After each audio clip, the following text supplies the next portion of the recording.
Welcome to the Wednesday Word. If you've been tracking with us, you know that we are on week 4 of our series called Encounters. And if you're like me, you get embarrassed a lot in your life. I'd say for me, it's maybe 5 to 6 times per day where I get pretty embarrassed in front of people.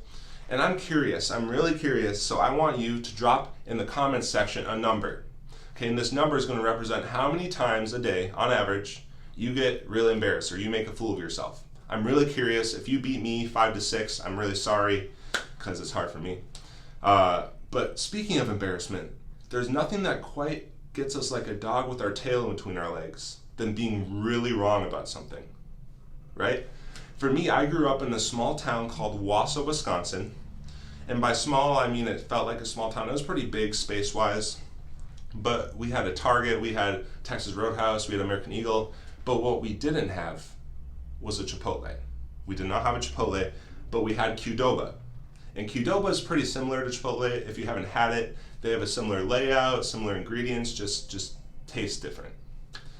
And I remember that once I tried Qdoba for the first time, I became obsessed with it. I was all about Qdoba.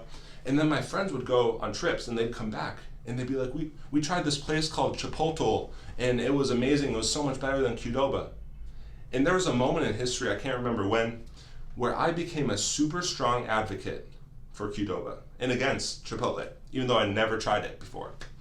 And I would just say, there's no way Chipotle is better than Qdoba. It's a knockoff brand on Qdoba. They're just trying to be like them. There's no way they're better than Qdoba. That was my stance. And everyone knew this.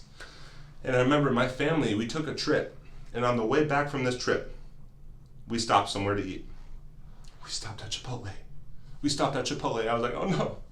But I was starving, okay? I was starving. My stomach was grumbling. I was like, I need something to eat. So we walk into Chipotle and I was like, you know, Qdoba loves me so much and Qdoba's just so good to me that they would want me to eat right now. They don't want me to starve. They want me to make it back home safe. So I go into Chipotle and my family's making jokes. They're like, you're gonna eat it? And I was like, yes, I'm starving.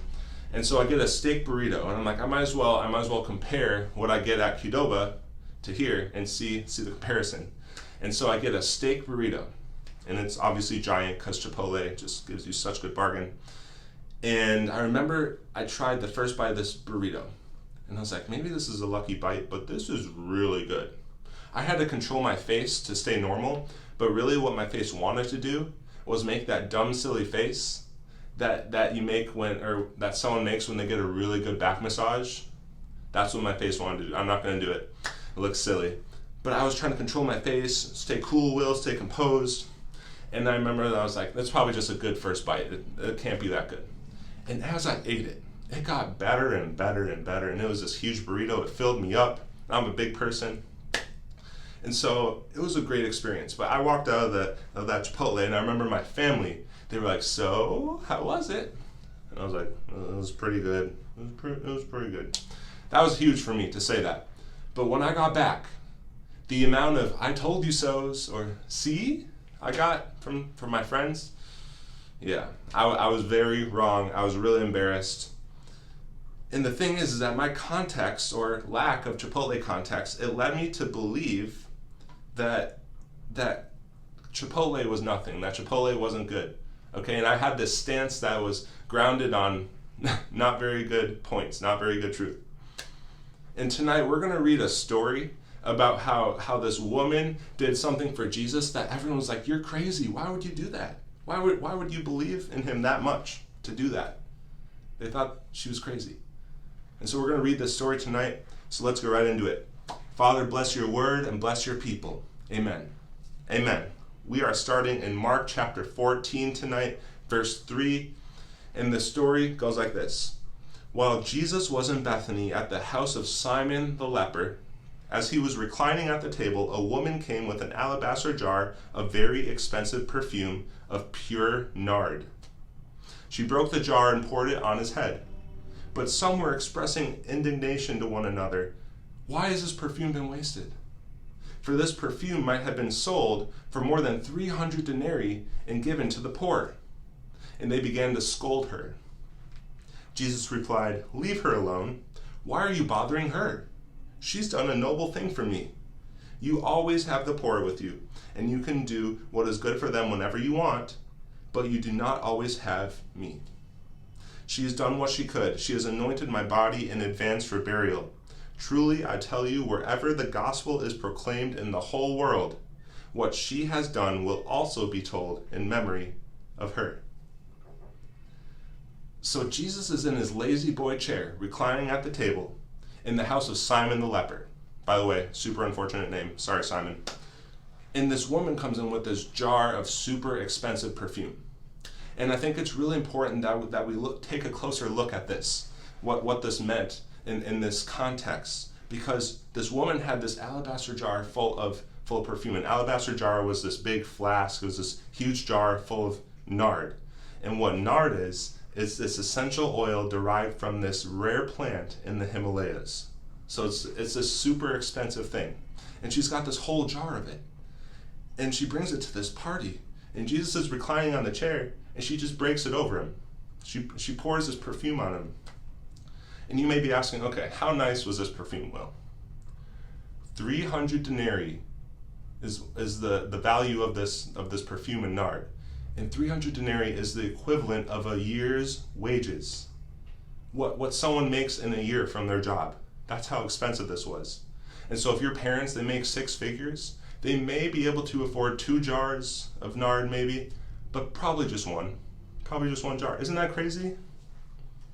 And she breaks this over Jesus. And there's people there in the room with her that are like, what? Is she crazy? Who is this? Who's this girl? She crazy. They don't get it. It doesn't make sense to them. And it's funny because you and I think that we tend to gravitate more towards the woman's point of view in this story.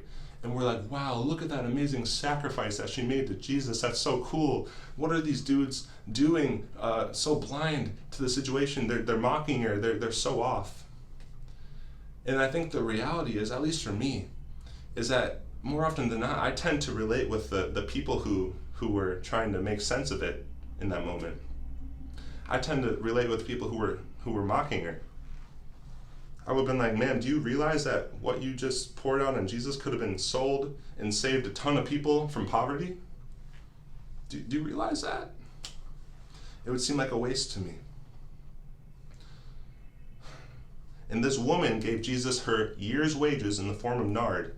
And I'm sure when she did this beautiful aroma rose up in the room. You know when someone sprays too much perfume, you're like, oh my goodness, you like start coughing? I bet it was just overwhelming. This scent that arose from this. And the people in the house were like, this doesn't make sense. Why would she do that? Yet Jesus commends her. And he says, this woman has done a noble thing for me. She's anointed my body before burial. And so Jesus is super happy. He's super pleased. And he tells us that this woman's story will be told along with the gospel. Isn't that a high honor? It's crazy. I can only imagine what people away from Christ and away from the church, they think when they step into a church and they see people who are like passing a bucket and they're like, you're going to drop part of your paycheck in that bucket for no reason? Like, what are you giving your money to? Or they see people raising their hands in worship and they're like, you do know that you're doing that to the band in front. There's no one there that you're worshiping. Like, what are you doing? That's crazy.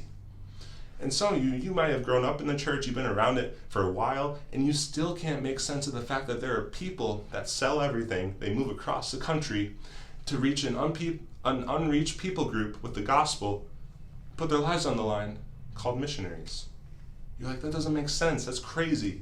Why would someone do that? It doesn't make sense. And you see, I'm a nerd when it comes to science and theology. I always want to know the answer. I want to understand stuff.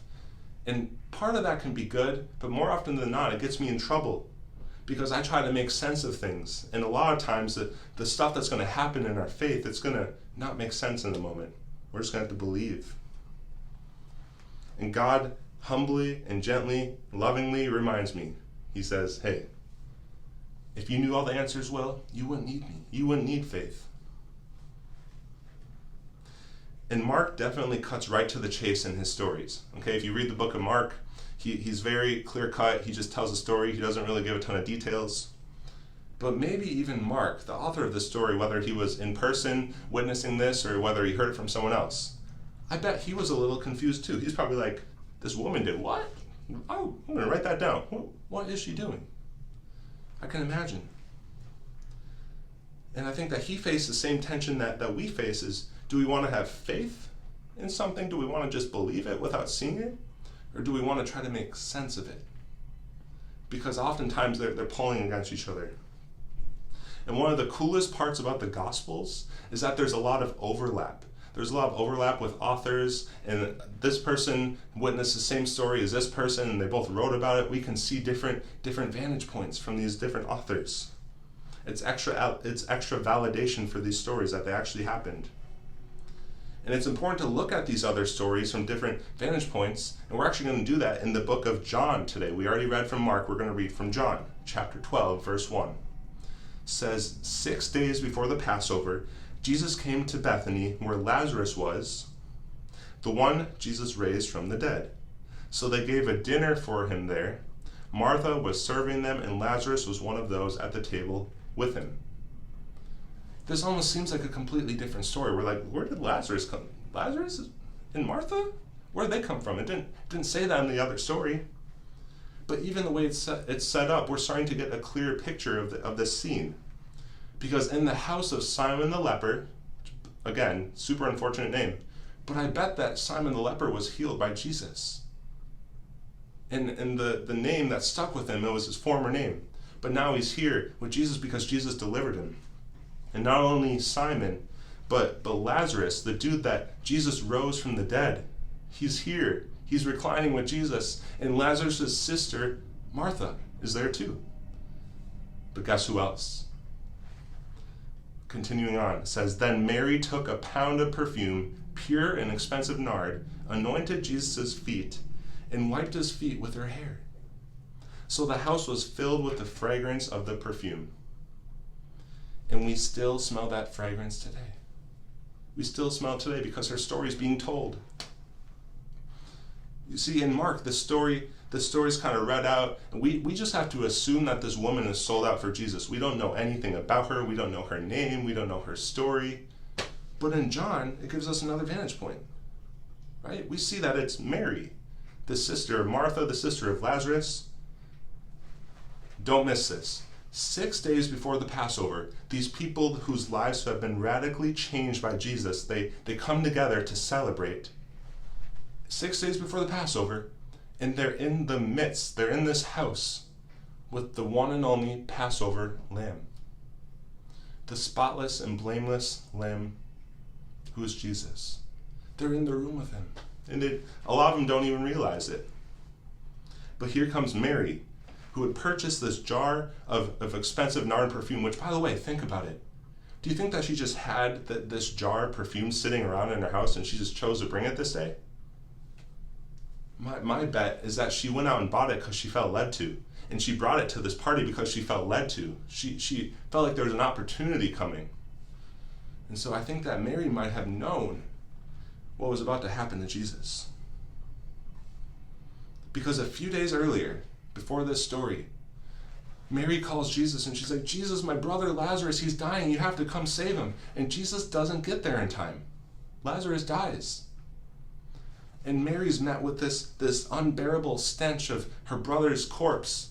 She's hit with this terrible smell. She's like, Jesus, if you were just here, he would not have died. Where were you? And Jesus gets there and he weeps with Mary. But then Jesus raises Lazarus from the dead. He resurrects Lazarus. And after that, right, her brother had been raised back to life by Jesus, and now they're all in the house celebrating this, and they're all met with a new pleasing aroma in the air, one fit for a king. It's powerful. And you may never have been asked this question before, but what would it look like for you to pour perfume on Jesus? What would it look like? This extravagant act of devotion, it didn't make sense to a lot of people in the room. They were all like, she's crazy. What is she doing? And maybe it didn't even make complete sense to Mary. Maybe Mary just felt this nudge. But because of Mary's experience with Jesus, because of what Jesus had done for Mary, She was sold out for him. She was devoted to him. She gave to Jesus. I love how it says in Jesus, and Jesus says in Mark chapter 14, she has done what she could. She has anointed my body for burial. She's done what she could. See, you might look at this story like me and see this crazy, significant sacrifice that Mary made to Jesus.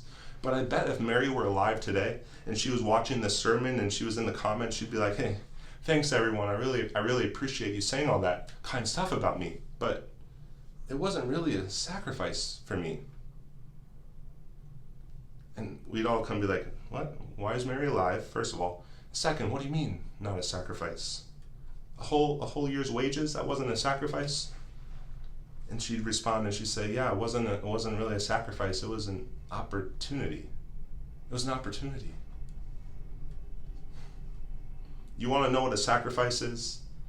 A sacrifice is living a blameless, sinless life so that you could go to a cross. So you could go to a cross and take the weight of the sin of the world on you. And you die so that we can live, so that we can last. That's a sacrifice. I don't think Mary saw this as a sacrifice compared to what Jesus was about to do for her. It was an opportunity. It was a privilege to honor the Passover lamb.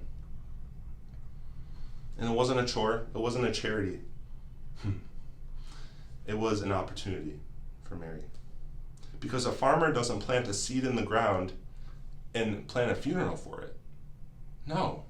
When they plant a seed in the ground, they expect something greater to come up from the soil. And it's the same thing with Jesus. When we give to Jesus, when we plant something in the kingdom of God, he makes it into something greater. It's exactly the same for us.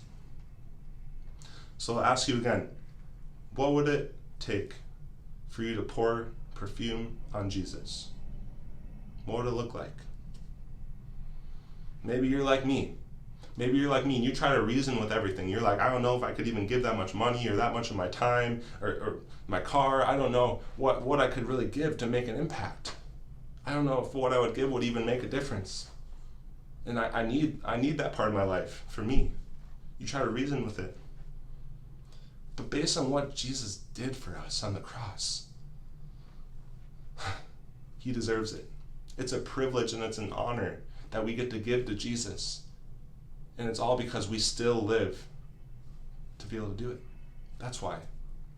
It's an honor. And maybe it doesn't make sense for you in the moment. Maybe Mary just felt a nudge from God to go get the perfume and to do this for Jesus. And she was like, I don't know what this is going to do, but I'm going to do it. Maybe she just felt the nudge. Not to mention Mary's experience with Jesus when he raised her brother up from the dead. It changed everything for her. She wanted to give back to Jesus. And so when the nudge comes to you, are you going to try to reason with it, try to kind of dust it off, shrug it off? Or are you going to let the nudge propel you in your leap of faith? Or are you going to let it propel you, help you jump further? And maybe you're listening to this and you're like, yeah, that's cool for Mary. Jesus came through in a big way for her. But honestly, I don't know if Jesus has ever really done anything like that for me. He hasn't raised my brother from the dead. I've had a pretty hard life. Do you know that Lazarus wasn't the only one that Jesus resurrected from the dead? Because a few days after this story, Jesus would take up his cross and die with the weight of the sin of the world on him so that you could be resurrected from the dead. So that your destination wasn't the grave. He did that for you. He did it for all of us. And we can't meet the mark. We can't meet the mark by ourselves. And so he made a way for us. He stands in the gap so we can be part of his story. Now I'm about to tell you the overall response of this message. You ready? We are to live a constant life of devotion to God. Not just one moment of breaking our jar of perfume over him. It's not just a one-time deal, a one-time transaction. It's a lifestyle of devotion. And the thing is that our sacrifices, they turn into investments in God's hands. Because, like I said, a farmer doesn't plant a seed in the ground and just throw a funeral for it. No. The farmer expects the seed to turn into something greater. It's the same thing with God. When we invest into him, when we give to him, he makes something greater for us. He likes spoiling his children, right? Isn't that crazy that we can give to God what's not even ours to begin with, and he makes more for us to get back? It's crazy. It's radical. And so what does this practically look like in your life? You see, we've all been given 3 T's in our life. 3 T's. We've been given time, talent, and treasure. Time, talent, and treasure. And the thing is that none of these things are earned, none of them are deserved, and none of them are ours in the first place. The 3 T's are gifts. And tonight I want to challenge you. Which T can you focus on giving more to God? Which T in your life do you need to give more to? Is it your time? Is it your time? Can you spend more time in the Word and worship and prayer, going out and proclaiming the Word of God, spending time doing that instead of sitting on the couch and playing video games or scrolling through your Instagram feed? What are you using your time for? Maybe he wants more of your time so that he can do more in your life with that time. Is it your talent? Some of you heard that and you're like, okay, yeah, not me. I'm not the talent one because I don't have any talent, Pastor Will. You're wrong. You're wrong, because God has given each one of us unique skill sets and gifts in our lives that we can use for him. He promised us that. You have skills, you have talents. And maybe you're an athlete and you have a platform of influence on your team or in your school. Are you going to use that platform to point it back to God? Are you going to use that platform to give all glory to him, that what you have, what you've been given, isn't yours to begin with? It wasn't deserved. It's all him. Maybe you're an artist and you love doing art for yourself or to sell for money. How can you use that gift, that talent, and point it back to God, to give to him? It's possible. And the third and final T is treasure. Treasure. You guys are like, I'm in middle school, I don't have any money, Pastor Will, or I'm in high school, I make minimum wage, I work part-time, I don't have much, I'm trying to save up for college. Money is important to give back to God because it's not ours to begin with. But what other treasure in your life could you use for God? Maybe you have a car and your friends need rides to church, or your little siblings need rides to church events or to friends' houses. How can you use the treasure that you have been given freely? Maybe you think you earned it, but you've been given it. How can you use those treasures and give it back to God? I challenge you tonight, which of those T's can you focus on giving more of to God? Maybe it's all 3. But what's the T? What is the T? How can you pour expensive perfume on Jesus based on what you've been given?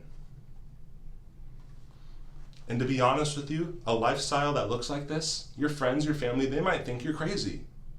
Just like people thought Mary was crazy. They're like, what is she doing? Your friends might be like, you worship and you raise your hands to someone who's not even there. You can't even see him. You've never seen this guy and you worship him? It doesn't make sense. But then they see the favor and the blessing on your life and they're like, oh, okay, I get it now.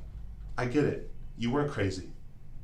Maybe it starts with you going to bed earlier and you say no to hanging out super late because you tell them that I gotta wake up super early and give my morning to God in prayer and diving into the Word. They're like, you're really gonna say no to hanging out late so you can wake up earlier than everyone else and spend time with someone you can't even see. That's crazy. It doesn't make sense. Until God delivers you from something terrible in your life.